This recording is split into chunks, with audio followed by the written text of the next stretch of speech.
أما بعد أعوذ بالله من الشيطان الرجيم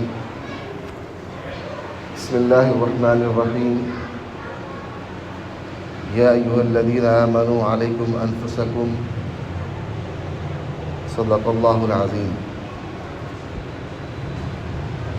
معزز سامعین اکرام، محترم بزرگوں، اللہ پاک پروردگار نے اس دنیا میں جتنی بھی مخلوقات کو پیدا کیے ہیں، ان تمام مخلوقات میں اللہ پاک پروردگار نے انسانوں کو سب سے بڑا مقام عطا کیا ہے، اور ان انسانوں میں اللہ پاک پروردگار نے ان لوگوں کو محبوب بنایا جو ایمان والے ہیں، اور پھر اس کے بعد میں اللہ پاک پروردگار نے کچھ لوگوں کو اپنا مقرب بنایا، اور جو اللہ کے مقربین ہوتے ہیں وہی کامیاب ہوتے ہیں۔ دنیا میں جتنے بھی مسلمان ہیں وہ سب اللہ کے محبوب ہیں، اللہ نے پسند کیا، اس لیے ایمان کی دولت سے انہیں مالا مال کیا، اور دنیا میں جتنے بھی انسان ہیں وہ اللہ کی نظر میں سب سے زیادہ بڑا مقام رکھتے ہیں، اس لیے اللہ نے ان کو انسان بنایا۔ لیکن کسی کا انسان بن جانا اور اللہ کی نظر میں کسی کا محبوب ہونا یہ کمال نہیں ہے۔ کمال تو یہ ہے کہ کون ہے وہ شخص جو اللہ کا مقرب ہے۔ تو اللہ رب العزت نے اس دنیا کے اندر جن لوگوں کو کامیاب کیا وہ ہیں جو مقربین ہیں، اور جو دنیا میں اللہ کا مقرب بن گیا اس کی دنیا تو جوں توں گزر جاتی ہے، اس کی قبر کی زندگی بھی بڑی آسانی سے گزرتی ہے، اور قبر سے اٹھنے کے بعد کی جو زندگی ہے وہ بھی بغیر کسی تکلیف کی گزرتی ہے۔ اس لیے کہ جو اللہ کے مقرب ہوتے ہیں، اللہ رب العزت نے ان کی زندگی میں 2 شرطیں رکھی ہیں، اور 2 شرطوں پر اللہ پاک پروردگار نے 2 وعدے رکھے ہیں۔ شرطیں کیا رکھی ہیں؟ ان الذین آمنوا وعملوا الصالحات، کہ جو شخص ایمان لائے اور نیک عمل کیے، اقاموا الصلاۃ، نماز کو قائم کیا، اس کے بعد میں اللہ پاک فرماتے ہیں آخر میں زکوٰۃ کے ادا کرنے کے بعد میں فَلَهُمْ أَجْرٌ عِنْدَ رَبِّهِمْ لَا خَوْفٌ عَلَيْهِمْ وَلَا هُمْ يَحْزَنُونَ، کہ ان اعمال صالحہ کی بنیاد پر اللہ کے یہاں ان کے لیے بڑا اجر ہے۔ اب اللہ تعالیٰ نے یہ نہیں بتایا کہ اجر کیا ہے، مگر اس کے بعد میں ایک جملہ فرمایا کہ ان کے ساتھ میں نہ کسی قسم کا خوف ہوگا اور نہ یہ کسی طریقے کے غم میں ہوں گے۔ اس لیے کہ آخرت کے اندر اگر کوئی شخص خوف میں مبتلا ہو گیا تو وہ سیدھا جہنم میں جائے گا، آخرت میں اگر کوئی شخص غم میں مبتلا ہو گیا تو اس کا ٹھکانہ جہنم ہوگا۔ اس لیے کہ وہاں پر جانے کے بعد میں اگر کسی کو خوشی مل گئی تو وہ سیدھا جنت میں جائے گا۔ تو اللہ پاک نے وعدہ کیا ہے کہ جس شخص نے نیک عمل کیا، نمازوں کو قائم کیا، مال ہونے پر زکوٰۃ کو ادا کیا، تو اللہ کے یہاں پر بڑا اجر ہے، اور اجر کی بنیادی وجہ بتائی کہ اس کے ساتھ میں کسی قسم کا خوف نہیں ہوگا اور کسی قسم کا غم نہیں ہوگا۔ اب سوال یہ ہے کہ وہ کون لوگ ہیں جن کو اللہ رب العزت غم سے اور خوف سے دور رکھیں گے؟ یہ سب سے بڑا سوال ہے۔ آج المیہ زمانے کے اندر کے مسلمانوں کا یہ ہے کہ میں نے اپنے آپ کو اپنے طور پر کمپلیٹ سمجھ لیا ہے کہ مجھ سے بہتر کوئی نہیں ہے، دین کی ساری معلومات میرے پاس میں ہے۔ اگر اللہ رب العزت نے ساتھ ساتھ میں نماز روزے کی توفیق دے دی تو میں نے یہ سوچ لیا کہ اب مجھ سے بڑا مکرم تو کوئی ہے ہی نہیں، اس لیے کہ نماز بھی میں پڑھوں۔ اب اس کے بعد میں جتنے مسلمان مسجد سے دور ہیں ان لوگوں کی خرابیاں ہمیں خرابیاں نظر آتی ہیں، ان کی خامیاں ہمیں خامیاں نظر آتی ہیں، لیکن نتیجہ یہ ہوتا ہے کہ ہم اپنے اندر کی دوسروں کی خامیوں کو دیکھتے دیکھتے اتنے اندھے ہو جاتے ہیں کہ ہمارے اندر کی خامیاں ہمیں نظر نہیں آتی۔ ابھی بڑے افسوس کے ساتھ میں کہنا پڑتا ہے کہ آپ ہی کے علاقے میں پتہ نہیں وہ علاقہ آپ کے ضلع میں پڑتا ہے یا دتیا کے ضلع میں پڑتا ہے، اس جگہ جانا ہوا، چہرے پر بڑی بڑی داڑیاں ہیں، پتہ چلا کہ اس کے اندر کچھ لوگ ایسے بھی ہیں جو 7 پارے کے 10 پارے کے اپنے وقت میں حافظ بھی رہے۔ اللہ کی محرومی کی بات ہے کہ اللہ رب العزت نے انہیں مکمل نہیں بنایا، اور اس سے بڑھ کر محرومی اور بدنصیبی کی بات کیا ہوگی کہ وہ اپنے آپ کو مسلمان کہہ رہے ہیں، چہرے پر داڑھی ہے، سارا سب کچھ ہے، بچے کا نام اس کے لکی ہے۔ آج ان کے چہرے پہ داڑھی ہے تو ان کے بچے کا نام لکی ہے، کل کے دن یہ بڈھا مر جائے گا اور یہ بچہ جب بڑا ہوگا تو اپنے بچے کا نام کیا رکھے گا؟ آپ کیا ایکسپیکٹ کرتے ہیں اس چیز سے؟ کہ اپنے بچے کا نام اکرام رکھے گا، عبداللہ رکھے گا، کیا رکھے گا؟ جب اس کے خود کا نام اس کے باپ نے چہرے پر اتنی بڑی داڑھی رکھ کر اکرام لکی رکھا، کان کو چھدوا دیا، تب آپ آگے اس کی اولادوں سے آپ کیا امید رکھیں گے؟ ظاہر سی بات ہے کہ پھر وہ اپنی اولاد کا نام کچھ اور رکھے گا۔ پھر اس کے بعد میں یہ ہے کہ لوگ کہتے ہیں کہ ہندوستان کے اندر معاملہ ایسا چل رہا ہے، مسلمانوں کو مرتد بنایا جا رہا ہے، مسلمانوں کو کفر کی دعوت دی جا رہی ہے۔ ارے کون ارتداد کی دعوت دے رہا ہے آپ کو؟ کون آپ کو کفر کی دعوت دے رہا ہے؟ نمازیں آپ پڑھ رہے ہیں، روزے آپ رکھ رہے ہیں، زکوٰۃ آپ ادا کر رہے ہیں، رمضان کی تراویح کے لیے حافظ آپ نے بلا لیا، لیکن آپ نے اپنے بچوں کو نام کافر کا رکھ کر خود کافر بنا دیا۔ کوئی اور نہیں آیا آپ کے بچوں کو کافر بنانے کے لیے۔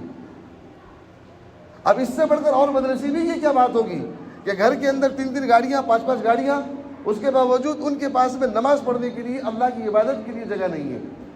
ایک بات یاد رکھیں، یہ فطری طور پر بات بتا رہا ہوں آپ کو، امام غزالی رحمہ نے فرمایا کہ زمین کا وہ خطہ، دھرتی کا وہ حصہ جہاں پر اللہ کو یاد نہیں کیا جاتا ہو، نہ جانے کب وہاں پر اللہ کا عذاب آ جائے۔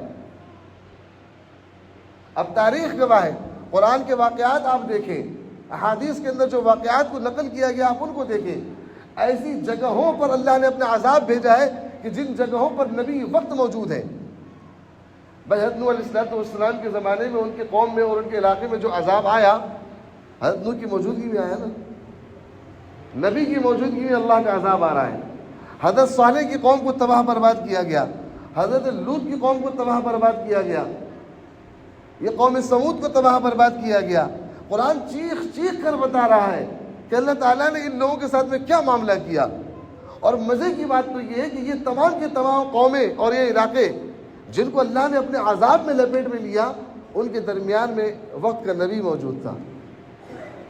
آج تو وقت کا نبی نہیں ہے، اور جو مسلمان آج ہے اس کی کوئی گارنٹی نہیں ہے کہ وہ مسلمان رہے گا بھی کہ نہیں رہے گا۔ اس لیے کہ اللہ کے نبی صلی اللہ علیہ وسلم نے کتاب الفتن کے اندر ایک حدیث نقل کی جاتی ہے جس میں اللہ کے حبیب فرماتے ہیں کہ تمہیں امید اور خوف کے درمیان میں رہنا ہے، نہ جانے کب تمہارے ایمان کو سلب کر لیا جائے۔ تم صبح اٹھو لا الہ الا اللہ محمد الرسول اللہ، اور شام کو سو تو پتہ چلا کہ جے شری رام و ہرے راما ہرے کرشنا کی گھنٹی بجاتے ہوئے آپ سو رہے ہیں۔ ایک شخص رات کو سو رہا ہے، وہ دعا پڑھ کے سو رہا ہے، اور صبح اٹھنے کے بعد پتہ چلا کہ وہ ہنومان چالیسا پڑھ رہا ہے۔ یہ کتاب الفتن کے اندر اللہ کے رسول نے بتایا۔ اس سے معلوم یہ ہوا کہ اب نہ کوئی نبی آئے گا، اور کسی بھی مسلمان کے زندگی میں رہتے جب تک کہ ایمان پر خاتمہ نہ ہو جائے، اس کے مومن ہونے کی کوئی ضمانت اور کوئی گارنٹی نہیں دی جا سکتی۔ اور آج ابھی ختم نہیں ہوئے، آپ ختم نہیں ہوئے، آپ نمازیں پڑھ رہے ہیں، آپ سب کچھ کر رہے ہیں، مگر آپ نے اپنی زندگی میں اپنے بچوں کو کافر بنا دیا۔ اب ان کے یہاں پر شادی کا ماحول چل رہا تھا، تو ناشتے میں انہوں نے، چونکہ بھائی ہمیں تو دعوت دی نہیں تھی، ہم دعوت دینے کے لیے گئے تھے وہاں پر، تو انہوں نے ناشتے میں گلگلے رکھے۔ ہم نے کہا بھائی اتنی جلدی گلگلوں کا انتظام؟ کہنے لگے شادی کا ماحول چل رہا ہے، آج گلگلوں کا پتہ نہیں بھائی آپ لوگوں کے یہاں پر کیا کیا سسٹم ہوتا ہے، آج کا جو بارات کا سسٹم ہے یا شادی کا جو سسٹم ہے، وہ آج کے دن گلگلے بنائے جاتے ہیں، پھر شام کو کچھ اور بنایا جائے گا، کل کے دن جو بارات آنے والی ہے، جو نکاح ہونے والا ہے، اس کی دعوت ہونے والی ہے۔ میں نے کہا پھر ولیمے کا کیا نظام ہے؟ کہنے لگے یہاں ولیمہ کوئی نہیں ہوتا۔ ایک صاحب کہنے لگے کہ بولے ہم تو شادی کی ہم نے اور شرع کے مطابق شادی کی۔ اب میں نے کہا کہ بھائی یہ پتہ نہیں کون سی شرع ہے، یہ شین سے شروع ہو کے عین پہ ختم ہو رہی ہے یا کسی اور پر ختم ہو رہی ہے۔ اب معلوم یہ ہوا کہ ہلدی ان کی یہاں ہوئی، منگنی کی رسم ان کی یہاں ہوئی، تصاویر ان کی یہاں نکالے گئے، اور جب شادی کی بات پکی کی گئی، لڑکے کے چہرے پر اتنی داڑھی، اور یہ بھی حاجی صاحب، انہوں نے بات پکی ہونے پر لڑکے کو 5 لاکھ روپے دیے، اور دعویٰ یہ کہ ہم شرع کے مطابق شادی کر رہے ہیں، اور جب نکاح ہوا تو نکاح میں لڑکے کو 20 لاکھ روپے دیے، اور پھر دعویٰ یہ کہ ہم نے شرع کے مطابق شادی کی۔ یہ کون سی شریعت ہے میرے بھائی؟ یہ شریعت محمدی تو نہیں ہے جس کو آپ لوگ لے کے چل رہے ہیں۔ اور میں تو ان علماؤں سے بھی کہتا ہوں کہ جو علماء ایسے مجالسوں میں جا کر نکاح پڑھاتے ہیں، وہ آپ یاد رکھیں، قرآن نے جو کہا کہ تعاونوا علی البر والتقوی، آپ لوگوں کے نیک کاموں میں معاون بنے، لا تعاونوا علی الاثم والعدوان۔ اب آپ کہتے ہیں کہ بھائی ہم تو صرف نکاح پڑھانے کے لیے گئے تھے، مگر آپ کا اس مجلس میں نکاح پڑھانے کے لیے جانا ان کے گناہ کے اندر معاون بننا ہے۔ اگر آپ یہ قید لگاتے، آپ یہ شرط لگاتے کہ بھائی ایسے نکاح، ایسے لوگوں کے گھروں کے اندر میت بھی اگر ہو جائے تو ہم وہاں پر جنازے کی نماز پڑھانے کے لیے نہیں آئیں گے، کہ جس جنازے کے ساتھ میں سنت کے خلاف عمل کیا جا رہا ہے، جس گھر کے اندر گھر کے آغاز کا معاملہ سنت کے خلاف کیا جا رہا ہے، ہم وہاں پر تقاریب میں نہیں آئیں گے۔ پھر دیکھیں گے یہ مسلمان، آپ کو کیا لگتا ہے یہ مسلمان آج کے دور میں کتنا ہی گر کیوں نہیں گیا ہو، اپنی بہن بیٹیوں کی، اپنی بچیوں کی شادی کے لیے کسی پنڈت اور سوامی کو نہیں بلائے گا، وہ آئے گا اور مسجد کے امام کے ہاتھ پیر ہی چھوڑے گا کہ آپ ہی چلیں، آپ چل کے نکاح پڑھائیں۔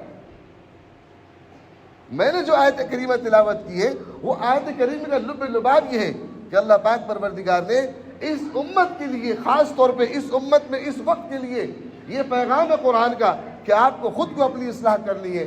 آپ کی اصلاح کرنے کے لیے کوئی نبی نہیں آنے والا، آپ کی اصلاح کرنے کے لیے کوئی ولی نمودار نہیں ہوگا، آپ کی اصلاح کرنے کے لیے کوئی اللہ کی طرف سے نیا پیغام نہیں آئے گا، ہماری اور آپ کی اصلاح کے لیے کوئی وحی نہیں آنے والی ہے۔ میری اور آپ کی اصلاح اللہ نے قرآن میں پوری رکھ دی ہے، اس کے مطابق اگر ہم چلیں گے تو ہماری خود کی اصلاح ہوگی۔ اب لوگ کہتے ہیں کہ اصلاح کے لیے یہ بنیادی شرط ہے۔ اب آپ کے گھر کے اندر کھانا بنا، صبح میں وہ کھانا آپ کے سامنے لا کے رکھ دیا گیا، اب آپ دیکھتے ہیں کہ یہ کھانا کل کا بھی تھا تو آپ تدبر کرتے ہیں، اگر آپ کی سمجھ میں نہیں آئی تو اپنے گھر کی عورتوں سے پوچھتے ہیں بھئی کھانا اتر تو نہیں گیا، کھانا صحیح تو ہے۔ اس کا مطلب یہ ہے کہ آپ کو خود کو اپنی فکر کرنی ہے کہ یہ کھانا اگر صحیح ہے میں کھاؤں گا تو میری صحت کے لیے فائدہ مند ہے، اور اگر یہ کھانا صحیح نہیں ہے کھا تو لوں گا، پیٹ بھی بھر جائے گا لیکن میری صحت کے لیے نقصان دہ ہے۔ ہم یہ تدبر کرتے ہیں کہ سر کا درد ہو تو کون سی دوا کھانی ہے، آپ چاہے ڈیکول کھا لو تو بھی آپ کا سر کا درد چلا جائے گا، آپ ڈسپرین کھا لو تو بھی آپ کا سر کا درد ختم ہو جائے گا، آپ کیروسین کھا لیں تو بھی سر کا درد ختم ہو جائے گا، لیکن آپ نے باقاعدہ پرٹیکولر ایک دوا کا منتخب کیا ہے، اس کا انتخاب کیا ہے کہ نہیں یہ بھی دوا سر کے درد کے لیے، یہ بھی دوا سر کے درد کے لیے، لیکن میں اس دوا کو کھاؤں گا اس لیے کہ اس دوا سے میرے سر کا درد بھی جائے گا اور یہ دوا میری باڈی کے اندر مزید کوئی ری ایکشن نہیں کرے گی اور اس کا کوئی انفیکشن میرے ساتھ میں نہیں ہوگا۔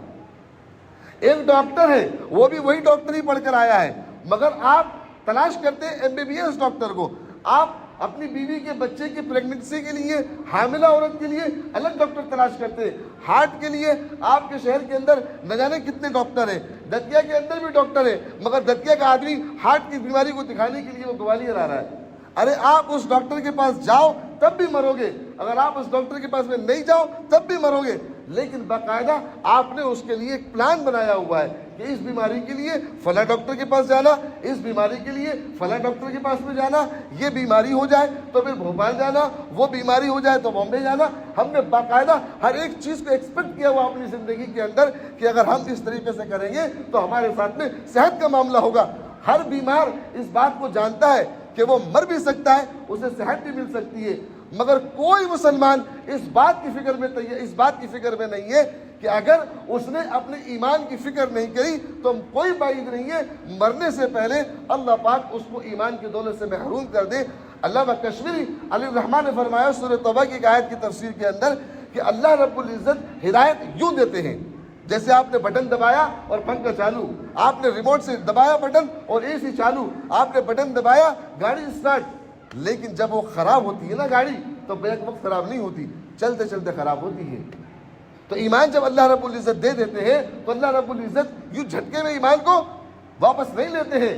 علامہ کشمیری نے فرمایا کہ بندہ اپنی اصلاح کے ہٹ کر ایسے اعمال میں مبتلا ہو جاتا ہے، اور وہ تو شیطان نے خود اللہ سے وعدہ کر لیا ہے نا کہ میں ان کو ایسے کاموں میں مبتلا کروں گا کہ یہ کہیں گے کہ یہ تو نیک کام ہے۔ اب ایک شخص مرتا ہے، اس کی میت پر سارے لوگ قرآن لے کر بیٹھ جاتے ہیں، کوئی سورہ یاسین پڑھ رہا ہے، وہ مردہ پڑا ہوا ہے، کوئی کچھ پڑھ رہا ہے، مرنے کے بعد میں اس کو دفنا دیا، نہ جانے کیا پڑھا اور کیسے پڑھا، اسے لے جا کے پٹک دیا بیچارے کو زمین کے اندر، اور 3 دن کے بعد میں آپ نے پھر ایک پروگرام کیا، 10 دن کے بعد آپ نے پھر ایک پروگرام کیا، 40 دن کے بعد میں آپ نے پھر ایک پروگرام کیا۔ کوئی مسلمان بتا سکتا ہے کہ کوئی اس کام کو فضول سمجھ کے کرتا ہے؟ ہر کوئی اس کام کو یہ سوچ کر رہا ہے کہ یہ نیک کام ہے، یہ ثواب کا کام ہے۔ تو وہ شیطان نے کہا تھا، علامہ ابن جوزی رحمۃ اللہ علیہ نے مقاعد الشیاطین میں لکھا ہے کہ اس نے یہ کہا اللہ سے کہ کہ میں تیرے بندوں کے اندر ایسے اعمال داخل کر دوں گا کہ وہ اس کو نیک سمجھ کے کرتے ہوں گے، حالانکہ وہ تیری نظر میں نیک نہیں ہوگا، اور وہ نیک کام جس کو وہ نیک سمجھ کے کر رہے ہیں، اسی نیکی کی بدولت تو ان کے دل سے ان کے ایمان کو چھین لے گا، میں کچھ نہیں کروں گا۔ تو کب ایمان سلب ہو جائے؟ تو علامہ کشمیری نے کہا کہ اگر آپ کسی کو اپنی زندگی میں ایسا دیکھیں تو نوٹ کر لیں، چونکہ ظاہری طور پر مسلمان ہے اسی لیے آپ نے اس کے ساتھ میں جنازے کا اہتمام کیا، تہجیز و تکفین کا اہتمام کیا، لیکن جو مر کر وہ دفنایا، آپ کہتے ہیں خدا پاک کی قسم، جس طریقے سے اللہ کی بات اور اللہ کی ذات حق ہے، اللہ کی نبی کی بات اور آپ کی ذات بھی حق ہے، آپ قبر کھود کے دیکھو وہ مسلمانوں کے قبرستان میں نہیں ملے گا۔ تو یہ کب کس کے ساتھ میں چھین لیے جائے اس کی کوئی ضمانت نہیں ہے۔ تو جب ہمارے درمیان میں کوئی نبی نہیں اور کسی مسلمان کا اس کی زندگی میں کوئی گارنٹی نہیں کہ وہ مسلمان ہے، پھر ہماری لیے اصلاح کے لیے اگر ہم کوئی امید لگا کے بیٹھے ہیں کہ کوئی آئے گا اور ہماری اصلاح کرے گا تو ہم سب سے بڑے بیوقوف ہیں۔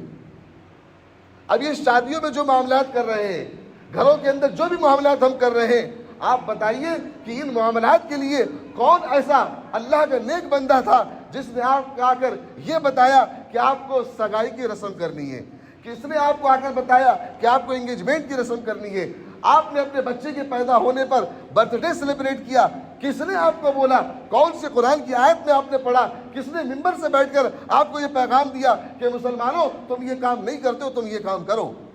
پیغام تو یہی دیا گیا کہ جب شادی کے لیے آپ بڑے ہو جاتے ہیں، اللہ کے نبی نے فرمایا، کتاب النکاح کی پہلی حدیث ہے، یا معاشر الشباب من استطاع منکم الباء فلیتزوج منہ فإنہ اغض للبصر واحفظ للفرج، او کما قال علیہ الصلوۃ والسلام، کہ جب دو لوگ جوان ہو جائیں تو آپ کو رشتہ سمجھ میں آ رہا ہے اور آپ کی بات سمجھ میں آ رہی ہے تو آپ نکاح کا پیغام دیں، اور اگر بات قبول ہوتی ہے تو آپ نکاح کریں۔ یہ اللہ کے نبی نے بتایا، مگر ہم نے کیا کیا کہ بھائی اب ہمارا بچہ جوان ہو گیا اور ہم اپنی برادری کے اندر وہاں پیغام پہنچا رہے، پیغام پہنچایا گیا، اور جب پیغام پہنچ گیا بات چیت ہو گئی، اس کے لیے ایک مجلس منعقد کی گئی جو کہ شریعت کے اندر نہیں ہے۔ اس کے بعد میں اب یہ طے ہو رہا ہے کہ منگنی کی رسم کب کرنی ہے، اس کے لیے مجلس کا انعقاد ہوگا، یہ بھی شریعت کے اندر نہیں ہے۔ یہ کس نے بتایا آپ کو؟ نہ کسی حدیث میں۔ آپ اپنے آپ کو عاشق رسول کہتے ہیں، آپ کو کیا لگتا ہے کہ دنیا کے تمام باپوں سے اللہ کے نبی کمتر باپ ہے کہ جس نے اپنی بیٹی کا انگیجمنٹ نہیں کیا، کہ جس نے اپنی بیٹی کی سگائی نہیں کی، کہ جس نے اپنی بیٹی کے نکاح میں ڈھول تاجے بینڈ باجے نہیں بجوائے، کہ جس نے اپنی بیٹی کی شادی میں آتش بازی نہیں کی، کہ جس نے اپنی بیٹی کی شادی میں نچنیوں کو نہیں بلایا؟ آپ کو کیا لگتا ہے ہماری بہن بیٹیاں حضرت فاطمہ سے بڑا مقام رکھتی ہیں کہ جو ہم یہ سب کام کر رہے ہیں؟ کس نے بتایا یہ سب کام کرنے کے لیے؟ ابھی کوئی نہیں آنے والا آپ کو بتانے کے لیے۔ ہم جو کچھ کر رہے ہیں اپنے نفس کی اتباع میں کر رہے ہیں، ہم جو کچھ کر رہے ہیں کافروں کو دیکھ کر ان کی مشابہت میں اور ان کی مطابقت میں کر رہے ہیں، ہم جو کچھ کر رہے ہیں قرآن سے نظر ہٹنے کی وجہ سے کر رہے ہیں، ہم جو کچھ کر رہے ہیں علماؤں سے ٹوٹنے کی وجہ سے کر رہے ہیں، ہم جو کچھ کر رہے ہیں علماؤں سے رابطہ ہمارا نہ ہونے کی وجہ سے کر رہے ہیں، ہم جو کچھ کر رہے ہیں صرف اس وجہ سے کر رہے ہیں کہ زمانے کے حالات اور اس کے گرد و پیش سے ہم نے اتنا متاثر اپنے آپ کو مرعوب کر لیا اور ان چیزوں کو اتنا ضروری زندگی کا حصہ سمجھ لیا کہ قرآن کو اور حدیث کو ہم نے پس پش ڈال دیا ہے۔ آج مسجد کے اندر کتنے لوگ بیٹھے ہیں؟ صبح سے لے کے شام تک بتائیں کتنے لوگ ایسے ہیں کہ جنہوں نے 5 منٹ اپنے آپ کو اپنے موبائل سے دور رکھا ہو؟ انسان گاڑی چلا رہا ہے، سب جانتے ہیں، نظر ہٹی درگھٹنا گھٹی، وہ گاڑی چلاتے ہوئے بھی اسے اطمینان نہیں ہے، وہ موبائل کو دیکھ رہا ہے۔ اللہ کے گھر مسجد میں پہنچا ہے نماز پڑھنے کے لیے، اب تو مساجدوں کے دروازوں پہ لکھا رہتا ہے کہ موبائل بند کر دیں، اور بعض دفعہ تو امام بیچارے کو سنت سے ہٹ کر اعلان کرنا پڑتا ہے۔ امام کو شریعت نے بتایا کہ وہ اعلان کرے، صفیں درست کریں، مل مل کے کھڑے ہو جائے، یہ امام کو کہا گیا، مگر کوئی امام یہ اعلان نہیں کر رہا ہے۔ اس کو مجبور کر دیا آپ لوگوں نے اور آپ کے برے عمل نے کہ امام اعلان کرتا ہے کہ بھائیو اپنے اپنے موبائل بند کر لو، اس کے باوجود نماز کے اندر گھنٹی بج جاتی ہے۔ یہ کس کے بولنے پر آپ چل رہے ہیں؟ ایک آدمی آپ کی اصلاح کر رہا ہے مگر نہیں، ایک آدمی آپ کو مسئلہ بتاتا کہتا کہ نہیں یہ تو مولوی یہ پاگل ہے، ان کو کیا پتہ دنیا کیا ہے۔ میرے بھائی خدا کی قسم یاد رکھنا، دنیا کیا ہے یہ مولوی کو ہی پتہ ہے، اور پھر ایک مومن دنیا کیا ہے اگر وہ نہیں سمجھ سکتا تو وہ سمجھ لے کہ وہ مومن ہونے کے باوجود منافق ہے، اس لیے کہ وہ دنیا کو نہیں سمجھ رہا ہے۔ اور اس دنیا کے تعلق سے اللہ رب العزت نے جہاں جہاں پر اس دنیا کے تعلق سے فرمایا، اللہ کے رب العزت نے فرمایا ما هذه الحیات الدنیا الا لهو ولعب، ہر چیز کو آپ نے کھیل کود میں اللہ نے بتایا ہے۔ اور اللہ کے نبی صلی اللہ علیہ وسلم نے اس دنیا کے تعلق سے بتایا. ہم کیا سمجھتے ہیں کہ اللہ کے نبی نے فرمایا کہ دنیا ملعون، یہ دنیا ملعون ہے. اب بتاؤ کہ جب دنیا ملعون ہے تو کس کے لیے ملعون ہے؟ آپ علیہ الصلوۃ والسلام نے اس کی وضاحت کر دی کہ دنیا ملعون وطالبها کلب، کہ یہ دنیا ملعون ہے اور اس کے پیچھے دوڑنے والا، اس کی طلب میں لگنے والا، اس کی چاہ میں لگنے والا، اللہ کے نبی فرماتے ہیں یہ کتا ہے. اور اللہ رب العزت نے مجھے اور آپ کو انسان بنایا. قسمیں کھائی والتین والزیتون وطور سینین وہذا البلد الامین لقد خلقنا الانسان فی احسن تقویم. اللہ نے قسمیں کھائی ہمیں بنا کر. اللہ نے اس کو بھی جس کو ایمان دیا، اور اللہ نے اس کو بھی جس کو ایمان کی دولت سے محروم کیا. وَلَقَدْ كَرَّمْنَا بَنِي آدم، اکرام سے نوازا ہے. اکرام سے نوازنے کا مطلب یہ کہ اللہ نے اس کو انسان بنایا. اتنا بڑا مقام اللہ نے ہم کو دیا. ہمیں اللہ نے اپنی عبادت کے لیے پیدا کیا، اور پھر اپنی عبادت کے لیے اللہ نے مجھے اور آپ کو منتخب بھی کیا. مَا خَلَقْتُ الْجِنَّ وَالْإِنسَ إِلَّا لِيَعْبُدُونَ. اللہ نے دنیا کے تمام انسانوں کو اور جناتوں کو اپنی عبادت کے لیے پیدا کیا ہے، مگر اللہ تعالیٰ عبادت کے لیے پیدا کرنے کے بعد میں منتخب کرتے ہیں. ہم ان خوش نصیبوں میں سے ہیں کہ جن کو اللہ نے منتخب کیا ہے. جاہدوا فی اللہ حق جہادی، اللہ نے منتخب کیا اس کے لیے کہ ہم حق کے لیے کوشش کریں. وَاجْتَبَاكُمْ مَا جَعَلَ عَلَيْكُمْ فِي الدِّينِ مِنْ حَرَجٍ مِلَّةَ أَبِيكُمْ إِبْرَاهِيمَ. اور جب تم دین کے لیے کوشش کرو گے، دین پر عمل کرو گے، اللہ کے دوسرے بندوں کو دین پر لانے کی محنت کرو گے، تب جا کر اللہ رب العزت نے فرمایا کہ تمہارا نام میں نے صرف اس وجہ سے کہ تم دین پر عمل کرتے ہو، تم اللہ کے بندوں کو دین پر لانے کی کوشش کرتے ہو، تو میں نے تمہارا نام اس بنیاد پر مسلمان رکھا ہے. اور تم کو میں نے ابراہیم کے مذہب پر بنایا ہے، تم کو میں نے ابراہیم کا مذہب دیا ہے. وہ یوسف علیہ السلام سے کسی نے پوچھا کہ آپ کا مذہب کیا ہے؟ آپ نے فرمایا وَاتَّبَعْتُ مِلَّةَ آبَائِي إِبْرَاهِيمَ وَإِسْحَاقَ وَيَعْقُوبَ، کہ میں اپنے باپ ابراہیم، اسحاق اور یعقوب کے مذہب کی پیروی کرتا ہوں. مَا كَانَ لَنَا أَن نُشْرِكَ بِاللَّهِ مِن شَيْءٍ. آپ یہ دیکھیں قرآن کتنے خوبصورت جملوں سے مجھے اور آپ کو پیغام دے رہا ہے. وہ کہتے ہیں کہ ہم اللہ کے ساتھ شریک نہیں کرتے. ایسا نہیں کہا، ہم اللہ کے ساتھ کسی چیز میں اور کسی طریقے سے شریک نہیں کرتے ہیں. تب ہم نے کیا سمجھ لیا کہ اگر ہم اللہ کے ساتھ کسی کو معاون مانیں گے تو یہ شرک ہے. آپ یاد رکھیں اللہ کے ساتھ میں علامہ اسماعیل شہید رحمۃ اللہ علیہ نے اپنی کتاب کے اندر شرک کی اقسام کو لکھا ہے. شرک فی الذات، شرک فی الصفات، شرک فی العلم. تو اللہ کے ساتھ میں کسی بھی طریقے کا شرک، اور ہمارے پاس میں ہمارا ایک مائنڈ سیٹ ہے کہ اللہ کے ساتھ میں کسی کو شریک کرنا یہ شرک ہے. یہ ہم نے سوچ کے رکھا ہے. اگر ہم کوئی کام شریعت میں ایسا کرتے ہیں جو اللہ کی مطابعات میں یا اللہ کی صفات میں، اللہ کے علم میں کسی طریقے سے بھی ٹکراؤ کو پیدا کرے، وہ شرک کے دائرے میں آئے گا. اور پھر اس سے بڑھ کر مشرک کیا ہو سکتا ہے کہ وہ حضرت معاذ بن جبل رضی اللہ تعالیٰ عنہ مسجد کے اندر بیٹھے ہوئے اور آپ رو رہے ہیں. حضرت عمر فاروق آتے ہیں اور کہتے ہیں کہ اے معاذ کیا بات ہے، کیوں رو رہا ہے، کس چیز نے پریشان کر کے رکھا ہے؟ آپ نے فرمایا مسجد نبی میں بیٹھے ہوئے تھے کہ اللہ کے نبی کی یاد آ رہی ہے. کہا کہ یاد میں تو ہم سب ہیں اور ہم سب یاد کر کے روتے ہیں، لیکن تیرے رونے کا انداز کچھ مختلف سے نظر آتا ہے. آپ نے فرمایا کہ امیر المومنین میں اس وجہ سے رو رہا ہوں کہ اللہ کے نبی صلی اللہ علیہ وسلم نے مجھ کو نصیحت کی تھی اور یہ فرمایا تھا جہاں بہت ساری چیزیں کہ اللہ کے ساتھ کسی کو شریک نہیں کرنا، انصاف کو قائم کرنا اور ہر ایک کے ساتھ میں برابری کا معاملہ کرنا. جو سب سے آخر بات بتائی تھی یوں فرمایا تھا کہ اپنے کسی عمل کے اندر دکھاوے کو مت لانا، اس لیے کہ ان ادنى الرياء شرک، معمولی سے ریا بھی وہ دکھاوا ہے، وہ شرک معمولی سے جو دکھاوا ہے وہ بھی اللہ کی نظر میں شرک ہے. تو اب بتائیے کہ اگر ہم نماز دکھاوے کے لیے پڑھیں تو ہم مومن نہیں، ہم مشرک ہیں. ہم زکوٰۃ خیرات صدقات دکھاوے کے لیے کریں تو بھی ہم مشرک ہیں، مومن نہیں ہیں.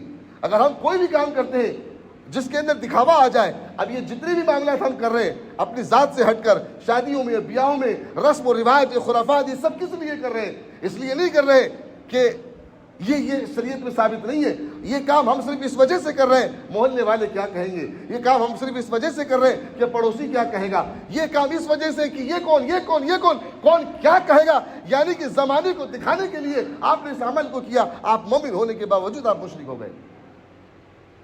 امام آپ کو نکاح پڑھا رہا ہے اور آپ سے کہتا ہے کہ فلاں کا نکاح اتنے مہر کے عوض آپ کے ساتھ میں نے کیا. آپ کہتے ہیں یہ قبول ہے، مگر اتنے خرافات کے ساتھ میں آپ یہاں تک پہنچے کہ مسجد کے اندر نکاح ہونے کے باوجود شرعی طور کے پر وہ نکاح نہیں ہو رہا ہے، سنت کے مطابق نکاح نہیں ہو رہا ہے. نتیجہ کیا ابھی ہم سعودی میں تھے، ایک صاحب نے بڑا فورس کیا کہ مفتی صاحب اگر آپ نہیں آئیں گے تو نکاح ہی نہیں ہوگا۔ اب ہمارا ریکارڈ یہ ہے کہ ہم کسی کے نکاح میں جاتے ہی نہیں ہیں، چاہے کتنا ہی بڑا ترم خواہ ہو۔ ہمارے دوست بیٹھے تھے، ان کے نکاح میں نہیں گئے، اپنی بہن سے شادی کر دی ہم نے ان کے نکاح میں شرکت نہیں کری۔ کوئی دعویٰ نہیں کر سکتا ہم کسی کے نکاح میں جاتے ہیں، نہیں گئے۔ انہوں نے بہت ضد کیا تو انہوں نے کہا کہ بولے آپ ہی کی مسجد کے اندر ہم نکاح رکھتے ہیں، آپ فلائٹ سے آؤ، نکاح پڑھاؤ اور اگلی فلائٹ سے آپ ریٹرن چلے جاؤ۔ ٹھیک ہے بھائی، ہم نکاح پڑھانے کے لیے آ گئے۔ انہوں نے صرف میرے لیے تاج کے اندر جو کمرہ بک کیا تھا وہ 64,000 کا تھا۔ میں نے کہا یہ صرف آپ نے مجھے دکھاوے کے لیے کر دیا، نکاح میں آ کر بھی آپ مشرک ہو گئے مسجد کے اندر بیٹھ کر، کیا فائدہ تھا آپ کو اتنا خرچ کر کے؟ اور آپ لوگ دیکھیں کہ جتنے بھی نکاح اور جتنے بھی گھر کے اندر ان خرافاتوں کے ساتھ میں کام ہوتے ہیں، ان گھروں کو آپ دیکھیں یا تو بہت جلدی ٹوٹتے ہیں یا پھر بہت جلدی وہ گھر بکھر جاتے ہیں۔ 14 فروری کو ان کی شادی ہوئی، اور اب یہاں جس دن میں دتیا کے لیے نکلا ہوں اور اس دتیا کے نکلتے ہوئے میں نے وی ٹی اسٹیشن پر ان کو طلاق نامہ دے کر آیا ہوں۔ ساتھ میں نہیں نکاح پڑھایا اور میں ہی طلاق نامہ دے کر آ گیا ہوں۔ ایک طرف تو اللہ پاک پروردگار فرماتے ہیں کہ من کل شیء خلقنا زوجین لعلکم تذکرون، نکاح کس لیے کیا جاتا ہے یہ قرآن بتاتا ہے۔ ہم نے نہیں سمجھا کہ ہمیں نکاح کرنا کس کے لیے ہے۔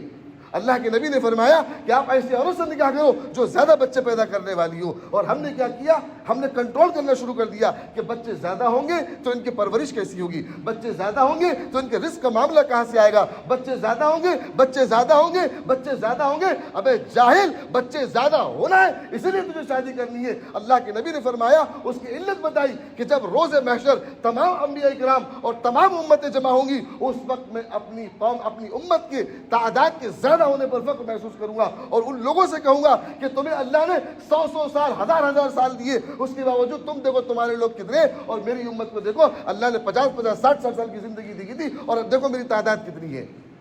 اب اس کے بعد میں اگر حکومت کی طرف سے یہ فیصلہ آ جائے ہم دو ہمارے دو، تو مسلمان بھٹک جاتا ہے، ارے صاحب یہ قانون کہاں سے لائے؟ ابے ان کے لانے سے پہلے تو نے اپنے آپ کو ان کے قانون میں داخل کر دیا، اس لیے اس قانون کو اپنانے میں تجھے ذرا بھی تردد نہیں ہو رہا ہے، بڑی آسانی سے تو اس کو اپلائی کرے گا، تیری زندگی میں وہ اپلائی ہو جائے گا۔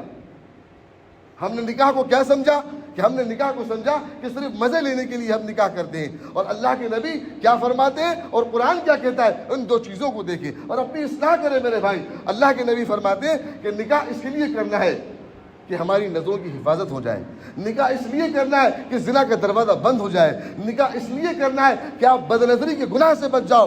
بد نظری کے گناہ میں ہر وہ شخص جو قرآن پڑھتا ہے اور اسے قرآن کی تلاوت کی توفیق نہیں ہوتی، یا نماز کے اندر دل نہیں لگتا ہے، یا کوئی بھی خیر کے کام کے اندر دل نہیں لگتا ہے، تو 3 چیزیں اس کی زندگی میں لازمی ہوں گی۔ اس کو نوٹ کر لیجئے گا، عبادتوں کے اندر لذت سے محرومی 3 چیزوں کی وجہ سے ہے۔ حرام آمدنی آپ کی زندگی میں ہے، اللہ نے عبادت کی لذت، یا تو عبادت چھین لیتے ہیں اور اگر عبادت کی توفیق مل جائے تو اس کی لذت سے محروم کرتے ہیں۔ دوسرا، آپ اپنی زندگی میں والدین کو ناراض کیے ہوئے ہیں، اسی لیے یا تو عبادت کی توفیق چھینی جائے گی، اور اگر عبادت کی توفیق مل گئی تو آپ کو عبادت کی لذت سے محروم کیا جائے گا۔ تیسری چیز، آپ بد نظری میں مبتلا ہے، اور بد نظری کا عالم تو یہ ہے کہ ہم راہ چلتے، لڑکیوں کو تو بہت دور کی بات ہے، ان کو بعد میں لپیٹے میں لیں گے، یہ جو بینر اور پوسٹرز جو لگے رہتے ہیں نا، ہم گاڑی چلاتے چلاتے انہیں بھی جی بھر کے دیکھ لیتے ہیں، اور وہ عکس اور وہ تصور ہم اپنی بیوی میں چاہتے ہیں۔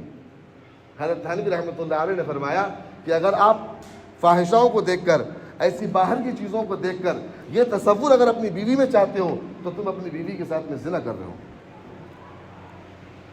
اور دوسرا، اللہ رب العزت نے نکاح کا مقصد کیا فرمایا؟ من کل شیء خلقنا زوجین، اللہ پاک فرماتے کہ ہم نے سب کو جوڑوں میں پیدا کیا، کائے کے لیے؟